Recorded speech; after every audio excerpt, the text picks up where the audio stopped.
بات ہو رہی ہے امریکی صدر ڈونلڈ ٹرمپ کے جو چین کا دورہ ہے اس حوالے سے سر ابھی فیصل حکیم صاحب نے بھی اپنا پوائنٹ دیا. آپ کیا سمجھتے ہیں کتنی اہمیت کا حامل ہے؟ کیونکہ صورتحال ہمارے سامنے ہے خطے کی، امریکہ ایران جنگ فریقین کے جو ہر روز ٹویٹس آتے ہیں، جو بیانات ہوتے ہیں، وہ بھی ہمارے سامنے ہیں. امتیاز صاحب. بسم اللہ الرحمن الرحیم. ہردم درود و سلام محمد آل محمد صلی اللہ علیہ وسلم پر. سویرا دیکھیں، یہ اپنے جو جنگ ہیں اور جو معاملات ہیں وہ اپنی جگہ، لیکن جو ممالک ہوتے ہیں خاص طور پہ بڑے ممالک، وہ اپنے مفادات کو سب سے زیادہ پیش نظر رکھتے ہیں. اس میں چاہے China who, America who, France who, Russia who, German who, you کے ہو ہمارا برطانیہ، وہ تمام لوگ اپنے مفادات کو سب سے پہلے مقدم رکھتے ہیں. اور دیکھیں، یوکرائن جنگ کے حوالے سے امریکہ ایک فریق ہے، رشیا ایک فریق ہے. ایران کے حوالے سے باقاعدہ طور پر چائنا کی کوئی ایسے معاملات سامنے نہیں آئے، لیکن ان کو کہا جاتا ہے کہ وہ سپورٹر ہیں اور انہیں بہت سارا ٹیکنیکل سپورٹ دی، اسسٹنس دی گئی اور بہت ساری چیزیں فراہم بھی کی گئی. یہ بات اپنی جگہ. امتیاز صاحب، سر قطع کلامی کے لیے معذرت، آپ نے سپورٹر کے حوالے سے بات کی، تو سر یہ تو امریکی صدر ٹرمپ خود کہہ رہے ہیں، امریکہ کہہ رہا ہے کہ چائنا جو ہے وہ ایران کو سپورٹ کر رہا ہے. اب وہ خود جو ہے دورہ کرنے پہنچ گئے ہیں چین کا، تو پھر سر یہ تو دوگلی پالیسی ہے نا. تو ٹرمپ کا اعتبار کیسے کیا جا سکتا ہے؟ ایک ملک کو وہ کہہ رہے ہیں کہ وہ ایران کا، جس کے ساتھ وہ خود جنگ میں مبتلا ہے، اس کی مدد کی جا رہی ہے، پھر اسی ملک میں وہ دورے کے لیے پہنچ گئے جس میں وہ کہہ رہے ہیں عالمی معیشت پر بات ہوگی، تجارت کے حوالے سے بات ہوگی. سر دیکھیں، ہو سکتا ہے کوئی بات سے اتفاق نہ کرے. دنیا کا اس وقت سب سے چالاک، شاطر اور چیمپ جو اس وقت پرسنالٹی ہے وہ ٹرمپ کی ہے.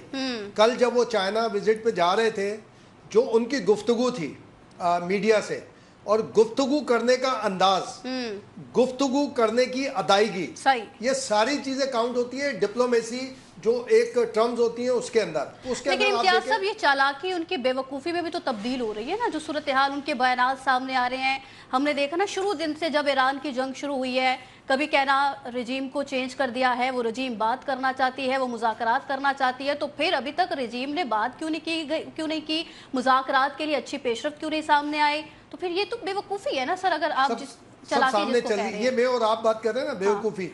دیکھیں، ہرمز کے اندر امریکہ 56 کی طرح 1956 جیسے یو کے تباہ ہو گیا تھا، اس کی سپرمیسی ختم ہو گئی تھی. مصر کے جمال عبد الناصر نے جب قبضہ کیا اور وہاں پہ اس کو نیشنلائز کر لیا، مصر کو، نہر سوئس کو، اس کی وجہ سے یو کے کی پوری سپرمیسی ختم ہو گئی. اس وقت وہ سپر پاور تھا. یہاں پر ہرمز میں امریکہ آ کے پھنس گیا تھا. اس میں بعض باتیں ایسی ہیں جو کرنے جیسی نہیں ہے، نہ ہمیں کرنی چاہیے، لیکن آ کے پھنس گیا تھا. یہ اس نے پھر بڑے خوبصورتی کے ساتھ آہستہ آہستہ کر کے خود کو نکالا. وہاں پہ تو ظاہر ہے چالاک ترین انسان ہے. حالانکہ کوئی دنیا کا، نہ آپ دیکھیں رشیا، نہ چائنا، نہ یو کے، نہ جرمن، نہ فرانس، کوئی اس کے ساتھ نہیں کھڑا ہوا. ایون یہ کہ نیٹو نے جو اس کے اگینسٹ بات کی تھی، لیکن آہستہ آہستہ اس پریشر سے نکلا وہ، اور ایران کو ایک پریشر میں لایا وہ اپنے طور پر. لیکن آپ جو کہہ رہے ہیں نا، گفتگو چل رہی ہے ساری. اب آپ چھوڑ دیں ٹرمپ، مثال کے طور پر ٹرمپ نے کل چائنا روانگی سے قبل جو باتیں کی، اور اب وہاں پہ چائنا میں جو بات ہو رہی ہے، لیکن اس کے ساتھ دوسرا ایونٹ کیا ہوا ہے دنیا میں کہ اسرائیل میں امریکن سفیر جا کے کیا بات کر رہا ہے. اس کا مطلب ہے ایک اور ویژن ہمارے سامنے کھل رہا ہے کہ سعودی عرب اب امریکہ کا اتحادی نہیں رہا. اب وہ مشرق وسطیٰ میں یو اے ای کی صورت میں ایک اپنا اتحادی چاہتا ہے. اور یو اے ای کے حوالے سے امریکی سفیر کی جو گفتگو ہے وہ اتنی اس طرح کی ہے کہ جو دیگر عرب ممالک، ایران تو ہے متنفر، دیگر عرب ممالک بھی یو اے ای سے متنفر ہو جائیں گے.